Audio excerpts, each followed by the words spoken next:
하나님의 모든 자비하심으로 너희를 권하노니 너희 몸을 하나님이 기뻐하시는 거룩한 산 제물로 드리라. 이는 너희가 드릴 영적 예배니라. 너희는 이 세대를 본받지 말고 오직 마음을 새롭게 함으로 변화를 받아 하나님의 선하시고 기뻐하시고 온전하신 뜻이 무엇인지 분별하도록 하라. 아멘. 새해를 맞이하고 또 하나님께 특별 새벽 기도회로 영광 돌리기 위해 나오신 여러분들을 진심으로 축복합니다. 예배하는 동안에 주님의 은혜가 풍성하게 임하시기를 진심으로 기원드립니다.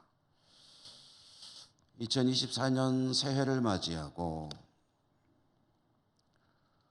우리가 매년 1년 내내가 이런 하나님께 예배하는 날이 됐으면 좋겠지만 그렇게 못하는 이유들이 있죠. 첫째로는 시간적으로 또는 육체적으로 또는 건강 때문에 매일매일을 새벽 기도회를 하나님께 하지는 못해도 한 주간이라도 좀 시간을 내서 하나님께 예배하는 그런 출발을 해보자 하는 것이 우리 이 새벽 기도의 취지죠.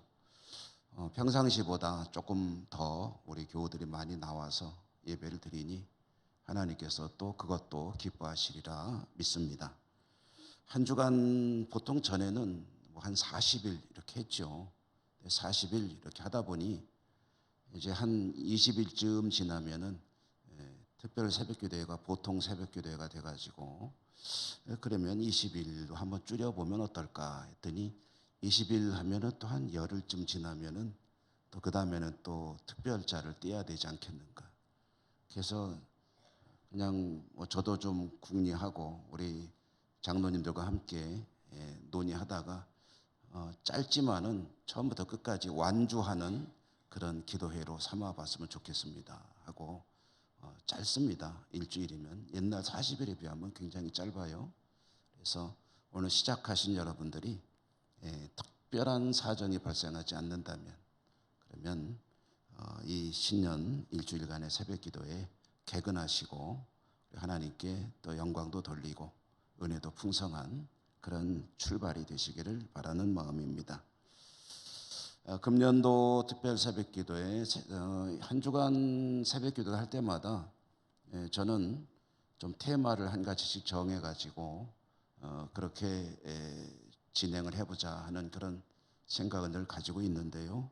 금년에는 우리 신앙의 기본적인 일들 몇 가지를 아침마다 짧게 생각해 보고 그리고 기도를 하는 시간을 가지려고 합니다. 교회가 보통 가지는 기본적인 의무를 5가지로 얘기합니다. 예배와 교육과 선교와 그리고 또 친교와 섬김 봉사. 순서는 따로 없습니다. 그런데 이 교회 5가지 이 기본적인 의무라는 것은 말하자면은 교회 예배당이 그런 걸 하는 게 아니잖아요. 교회 구성원, 성도들이 이와 같은 삶을 살아가는 것이 성도의 기본 의무다라는 이야기도 되겠습니다. 말씀드렸지만 순서가 따로 있는 건 아닌데 그래도 5가지의 교회의 기본적인 의무를 이야기할 때 항상 1번으로 나오는 게 뭐냐면 예배입니다. 저도 오늘 예배에 관한 이야기를 잠깐 하고 또 시작을 하려고 하는데요. 오늘 주시는 말씀 로마서죠. 로마서는 워낙에 제가 자주 말씀을 전해드리기도 하고 우리가 함께 생각해보는 말씀이기 때문에 익숙합니다만은 사도 바울이 로마에 있는 성도들에게 보낸 편지다라는 것, 그 다음에 편지를 왜 썼느냐 하면은 로마서 서두에 보면은 그들에게 영적으로 유익을 끼치고 싶은 마음에 기록한 것이다. 그러니까 뭔가 은혜를 끼치고 하나님을 섬긴다는 믿음에 대해서 이야기하고 그러므로 성도는 어떻게 믿고 어떻게 살아야 되느냐 하는 이야기를 쭉 이제 써내려 간 것이 로마서라는 편지라는 거죠. 그런데 사도가 영적인 유익을 끼치고 싶고 성도의 믿음의 이야기 그리고 삶의 이야기를 하려고 할 때 하고 싶은 이야기가 얼마나 많겠습니까? 저도요, 설교를 할 때마다 줄이려고 굉장히 애쓰고 있습니다. 그냥 하라고 그러면 1시간도 할 것 같고 그래가지고 원고를 만들어 놓고 제가 중요하게 생각하는 것이 거기서 뺄 내용 찾기입니다. 이거는 하지 말자, 이거는 빼자, 이거는 빼자 해가지고 겨우 한 30분 정도에 맞추고 있는데요. 그렇기 때문에 그런지 로마서도 사도 바울이 기록한 편지들 가운데 상당히 분량도 많고 다양한 내용을 다루고 있고 그리고 좀 길죠. 깁니다. 가장 긴 편지 중에 하나입니다. 그 중에는 당연히 예배 이야기가 안 들어갈 수가 없겠죠. 오늘 이 말씀이 예배에 관한 이야기입니다. 근데 시작이 어떻게 되냐면 그러므로 형제들아. 이 형제들아라고 부르는 대상들은 로마에 있는 성도들이겠죠. 그러므로 그리스도 안에서 나의 형제가 된 로마의 성도들이여 라는 그런 의미가 형제들아라고 부르는 말의 뜻일 겁니다. 그런데 그 앞에 나오는 말이 뭐냐면 그러므로라는 말입니다. 그렇기 때문에 로마에 있는 그리스도 안에서 나의 형제든 여러분들이라고 부를 때 그러므로는 어떤 뜻을 가진 단어이겠습니까? 앞에 나오는 말을 이어주는 말이 되겠죠. 앞에 나오는 내용이 뭐겠느냐 하면은 여러 가지 내용들 담고 있지만 간략히 압축한다면 그리스도의 은혜로 구원받은 백성이 된 로마의 사랑하는 형제들이여 그렇게 은혜를 받았으므로 구원을 받았으므로 라고 이제 이야기를 하는 거겠죠. 그러면 그 뒤에 나오는 내용은 당연히 우리가 어렵지 않게 짐작해 볼 수가 있습니다. 은혜를 받았으므로 은혜에 합당하게 여러분은 살아야 합니다. 이런 이야기로 이어지게 되겠죠. 그러므로 그리스도의 놀라운 은혜로 구원받은 하나님의 백성, 놀라운 영광스러운 하나님의 백성으로 거듭났으니 여러분들은 이제 어찌해야 됩니까? 그대들의 몸을 하나님이 기뻐하시는 산 제물로 드리십시오. 그것이 그대들이 하나님께 드려야 될 영적인 예배입니다. 라는 말씀이 제 오늘 1절의 말씀입니다. 그러니까 이 말은 어떤 뜻입니까? 주님을 통해서 구원받은 백성인데 그 주님의 은혜가 어떤 것인지 얼마나 놀라운 것인지 그런 것들을 깨달은 하나님의 백성이라고 한다면 그 깨달음에 합당하게 살아야 합니다. 그것이 뭡니까? 그대들의 몸을 하나님이 기뻐하시는 산 제물로 드리는 영적인 예배의 삶입니다. 라는 말씀이라는 거죠. 물에 빠진 사람은 지푸라기라도 잡는다고 하죠. 절망 가운데 있던 사람입니다. 저도 그렇고 여러분도 그렇고 그 당시 로마 성도들도 그렇습니다. 그런데 그런 절망 속에 살아가던 이들에게 자신이 절망 속에 있는지도 깨닫지조차 못하고 살아가던 이들에게 우리 하나님께서 구원의 손길을 내미셨습니다. 그것이 주님의 십자가죠.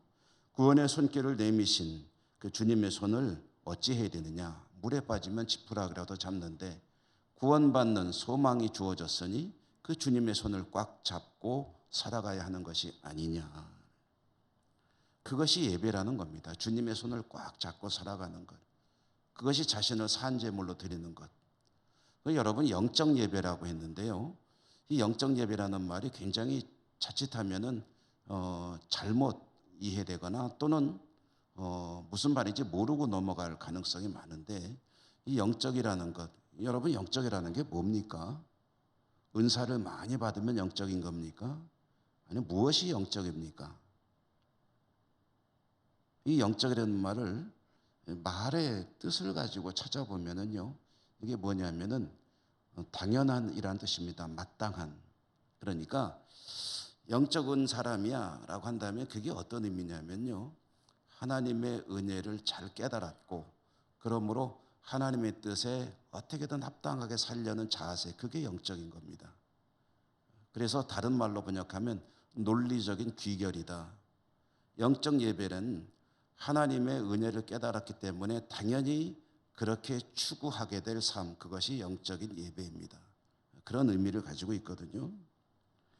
그러면 하나님의 은혜를 깨달았기 때문에 하나님께 올려드리는 영적인 예배의 삶은 어떤 것이냐 하면 자신을 하나님께 산 제물로 드리는 것이다. 산 제물, 제물하면은 구약의 제사가 떠오르지 않습니까? 그러면 자신을 산 제물로 드린다는 것이 어떤 뜻이냐? 나를 불태워서, 아니면 나를 어떻게든 생명을 바쳐서 하나님께 헌신하는 그런 삶을 사는 것이냐? 당연히 그런 내용은 아니겠죠. 어떻게 자신을 불태워서 하나님께 제물로 드릴 수 있겠습니까? 그 내용이 무엇이냐 하는 것이 2절의 말씀이라는 거죠. 2절의 말씀에 보면은 이 세대를 본받지 말고 그냥 세상에 살아가는 사람들과 똑같이 살지 말고 마음은 새롭게 하고 그리고 변화가 되어야 하며 하나님이 기뻐하시고 하나님께서 원하시는 하나님의 선하신 뜻, 그것을 분별하여 추구하는 그것이 바로 이 영적인 예배의 삶의 구체적인 내용이 될 것이다 라는 말씀이죠. 예배라는 것을 우리가 뜻을 새겨볼 때에 첫날 예배를 가지고 이야기한다고 말씀드렸죠.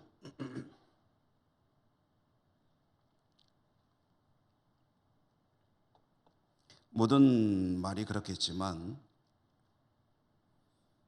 같은 말이라도 그 의미가 넓게 해석이 될 때도 있고 아주 좁게 해석될 때도 있습니다. 그래서 좁은 의미, 넓은 의미 그렇게 이야기하는데 예배도 그렇습니다. 우리가 예배하면은 생각하는 예배 의미는 상당히 좀 좁은 의미의 예배를 생각합니다. 지금 드리는 이런 예배, 이런 것들이 먼저 떠오르게 되는데 로마서에서 말하는 예배라는 것은 조금 더 넓은 의미의 예배가 되겠죠. 이렇게 하나님께 나와서 드리는 예배뿐 아니라 그가 살아가는 삶의 현장에서 하나님이 기뻐하시고 하나님이 원하시는 선하신 하나님의 뜻을 추구하고 그것을 어떻게든 구현하려는 삶을 살아가는 것 그 자체가 자신을 산 제물로 하나님께 드리는 것이고 그것이 하나님의 은혜를 깨닫는 자의 논리적인 필연적인 마땅한 그런 삶의 모습인데 그게 바로 예배라는 거죠. 그러니까 예배는 예배당에서 드리는 예배뿐 아니라 내가 살아가는 삶의 자리에서 예를 들어서 가정에서는 가족들에게, 그 다음에 회사에서는 직장 동료들에게, 내가 살아가는 그 지역에서는 이웃들에게, 어디를 가든지 만나는 사람들에게 하나님의 선하신 뜻 가운데서 그들과의 관계를 이루어가고 그리고 세상 속에서 그런 모습으로 살아가는 것 그 자체가 하나님께 올려드리는 예배라는 것입니다. 그런데 이와 같은 예배가, 넓은 의미의 예배가 시작되는 것이 있습니다. 그게 바로 좁은 의미의 예배입니다. 넓은 의미의 예배가 이루어지기 위해서 반드시 시작되는 것, 그것은 하나님께 나와서 예배드리는 삶에 철저해지는 것, 그것이 삶 속에서 예배로 이어지는 입구라는 거죠. 로마의 성도들에게 이것이 요구가 되었다, 하나님께서 그것을 원하고 계신다라는 이야기를 사도 바울이 꺼내는 것이고, 하나님의 백성은 하나님의 전에 나가서 하나님께 예배를 드리는 것은 물론이요, 그가 살아가는 삶의 현장에서는 하나님 말씀에 순종하고 인애와 정의를 추구하는 삶을 살아가야 한다. 그것이 예배자의 삶이다라는 그런 말씀입니다. 로마의 성도들에게만 이런 것이 요구되는 것은 아니고 오늘날도 똑같습니다. 사람이 살아가는 세상이라는 것이 문화의 차이도 있고 지역의 차이도 있고 시대적인 차이가 여러 가지가 있겠지만은 그러나 본질적으로는 별로 다르지 않죠. 한동안 코로나가 유행할 때 앞으로는 기독교 예배라는 것은 이제 온라인 예배와 여러 가지 어떤 디지털 문화가 복합된 영상 예배를 비롯한 이런 것들이 앞으로는 주가 되어야 된다. 그게 메인이다. 예배당에 모이는 것이 이제는 시대는 끝났다. 이렇게 주장하는 사람들이 제법 있었습니다. 앞으로 교회는 건축할 필요도 없다.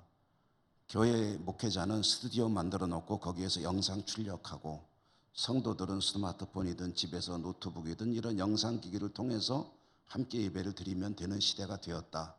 그러니 그렇게 앞으로 시대를 준비해야 된다. 이런 주장을 하는 이들이 있었습니다. 저는 그런 이야기들을 보면서 한국교회에 영향력 있는 사람들이 그런 말을 하는 것을 보고 너무 화가 나기도 하고 어처구니가 없기도 해서 제가 그런 거를 잘 안 하는 편인데 설교 중에 그것을 성토하는 그런 설교를 한두 번 한 적이 있었습니다. 우리 성도님들은 기억하실지 모르겠어요. 여러분, 디지털을 사용하는 영상 예배는 시대가 그렇게 흘러가고 있기 때문에 필요합니다.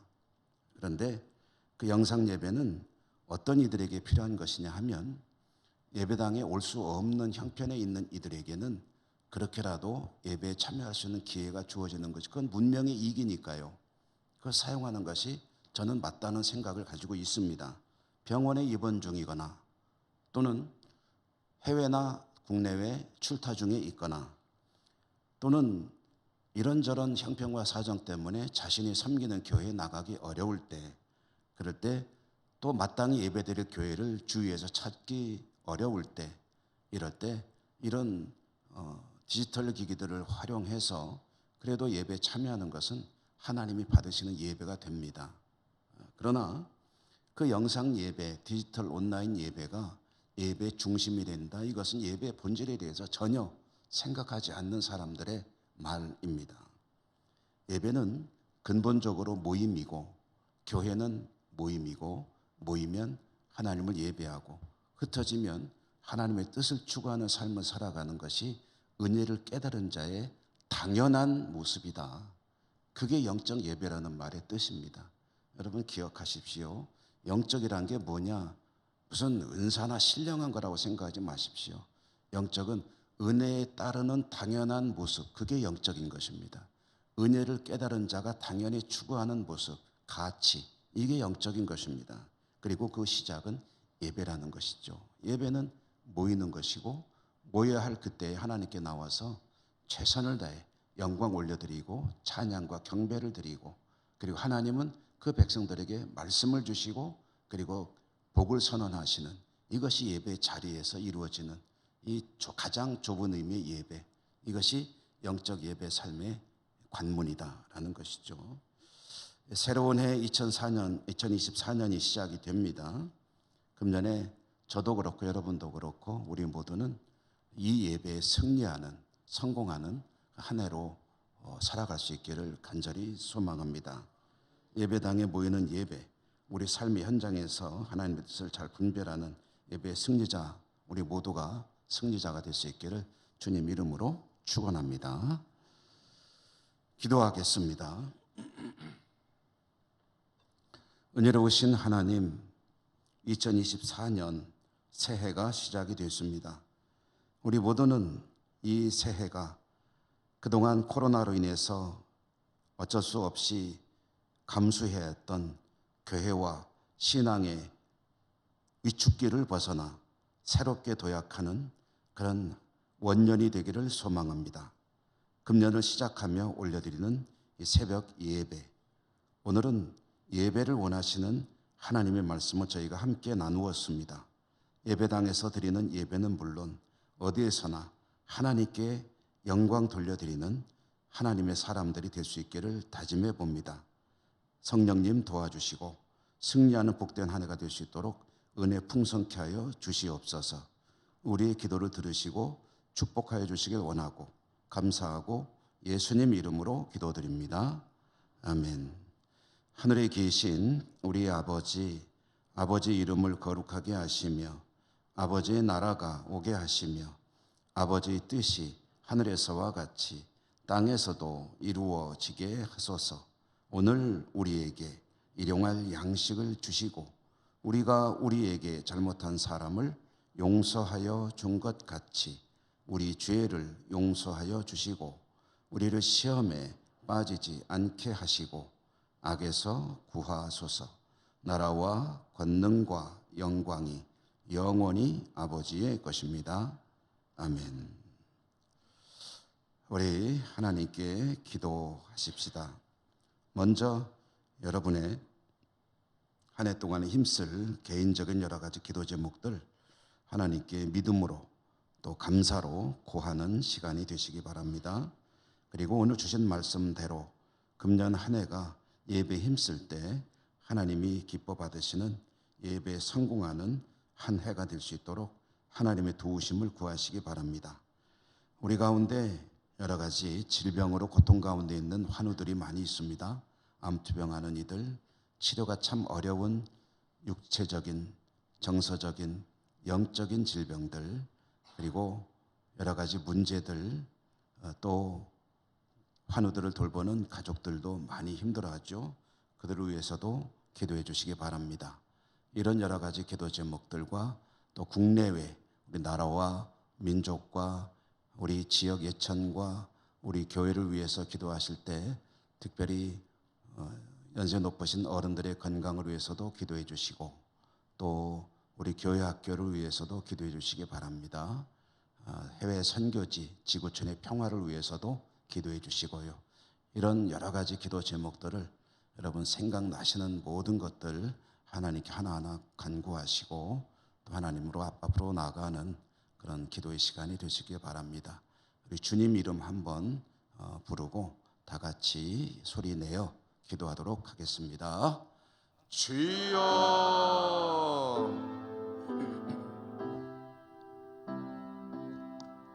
은혜가 풍성한 자비로우신 하나님 아버지, 2024년 새해를 허락해 주심에 감사합니다. 저희들을 사랑하셔서 하나님을 구하며 찾으며 또 한 주간의 특별 새벽 기도회로 하나님께 영광 올려드리게 하시는 것도 감사합니다. 자비로우신 하나님, 하나님께서 첫날 말씀을 통해서 예배자의 삶을 살기를 원하신다 하나님의 뜻을 깨닫게 하심도 진심으로 감사합니다. 주 예수 그리스도를 통한 구원의 은총을 깨달았으니 그 은혜에 합당한 삶으로 하나님께 영광 돌리는 승리하는 영적인 예배자가 될 수 있기를 원합니다. 성령님 도와주시고 세상에 속하지 아니하고 하나님의 뜻을 잘 분별하여 하나님 앞에 영광 올려드리는 그런 하나님의 사람으로 승리할 수 있도록 축복하여 주시옵소서. 그대로 두면 하나님 자신들의 육신의 정욕과 안목의 정욕과 이생의 자랑을 추구할 수밖에 없는 것이 연약한 저희들의 모습입니다. 하나님 앞에 온전히 고백하고 간절히 도우심을 구하오니 자비로우신 하나님 성령으로 임재하시고 하나님의 은혜 가운데 거할 수 있도록 축복하여 주시옵소서. 바라보는 것이 주님께서 가시는 길이고 추구하는 것이 주님께서 원하는 그런 모습인 것을 저희들이 말씀을 통해서 늘 깨닫고 있지만 그렇게 믿음으로 살아가는 일에 연약하고 부족하여 실패할 때가 너무 많습니다. 성령님 도와주시고 하나님께서 원하시는 인애와 정의를 추구하는 복된 하나님의 사람으로 금년 한 해 승리할 수 있도록 축복하여 주시옵소서. 자비로우신 하나님 감사합니다. 저희들은 하나님의 은혜 가운데 이렇게 건강 주셔서 하나님을 예배하는 이 아침부터 하나님께 나올 수 있었지만 그러나 여러 가지 연약함으로 인하여 하나님께 나오고 싶어도 나오지 못한 이들이 많이 있습니다. 질병으로 고통 중에 있기도 하고 무엇보다도 무서운 암과 투병하는 가운데 극도의 고통 가운데 힘겨워하며 하나님의 은혜와 도우심을 구하는 이들도 있고 여러 가지 연약한 모습 때문에 하나님께 오고 싶지만 오지 못한 이들도 많이 있습니다. 자비로우신 하나님, 무엇보다도 극한의 고통, 사람이 감내할 수 없는 고통 가운데 하나님의 긍휼과 자비의 손길을 고대하며 하나님의 은혜를 구하고 있는 우리 환우들 하나님 불쌍히 여겨주시고 저들을 치료해 주시기를 간절히 기도합니다. 나는 너희를 치료하는 여호와라 하나님 말씀하셨습니다. 저희들은 하나님의 그 말씀에 의지하여 이 시간 간구하오니 연약한 이들마다 우리 하나님 손을 뻗어 만져주시고 저들의 환부가 치료되게 하시고 질병의 근원이 소멸되게 하시고 떠나가게 하시고 하나님 앞에 건강한 모습으로 나와 예배하며 찬양하며 영광 올려드리는 그런 복된 예배자의 삶을 살아갈 수 있도록 은혜 위에 은혜를 더해 주시옵소서.